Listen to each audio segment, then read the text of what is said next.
சென்னையிலிருந்து சொந்த ஊர்களுக்கு செல்ல கிளாம்பாக்கம் பேருந்து முனையத்தில் மக்கள் குவிந்திருக்கிறார்கள். தொடர்பான காட்சிகள் வெளியாகிறது. கிளாம்பாக்கத்தில் மக்கள் கூட்டம் அதிக அளவில் காணப்படுகிறது. போதிய இருக்கை வசதி இல்லாததால் பயணிகள் தரையில் அமர்ந்து காத்திருக்கக்கூடிய அந்த காட்சிகளும் வெளியாக இருக்கிறது. பண்டிகை காலங்களை முன்னிட்டு தங்களது சொந்த ஊர்களுக்கு செல்வதற்காக கிளாம்பாக்கம் பேருந்து முனையத்தில் அநேக மக்கள் படையெடுப்பதன் காரணமாக போதிய இருக்கை வசதி இல்லாததால் பயணிகள் தரையில் அமர்ந்து காத்திருக்கக்கூடிய சூழ்நிலையானது ஏற்பட்டிருக்கிறது.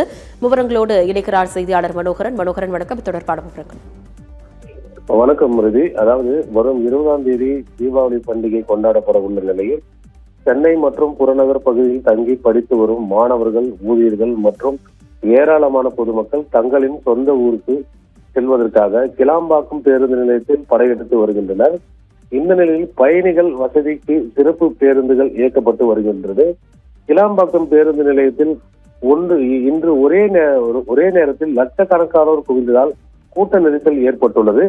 மேலும் போதிய இருக்கை வசதி இல்லாதால் பயணிகள் பேருந்து வளாகத்தில் தரையில் அமர்ந்து பேருந்திற்காக காத்துக் கொண்டிருக்கும் ஒரு அவல நிலைதான் இங்கு ஏற்பட்டுள்ளது.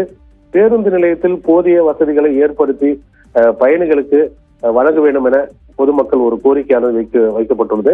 இறுதி தற்போது தாம்பரம், பல்லாவரம், குரோம்பேட்டை, வண்டலூர், கிளாம்பாக்கம் பகுதியில் ஒரு கடுமையான ஒரு இடியுடன் கூடிய கனமழையானது பெய்து வருகிறது.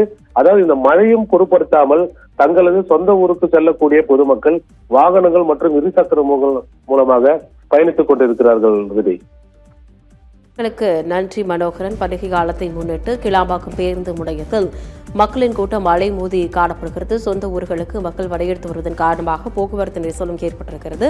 அண்மை செய்தியாக பார்த்தும் விவரங்களை செய்தியாளர் மனோகரன் வழங்கியதை கேட்டோம்.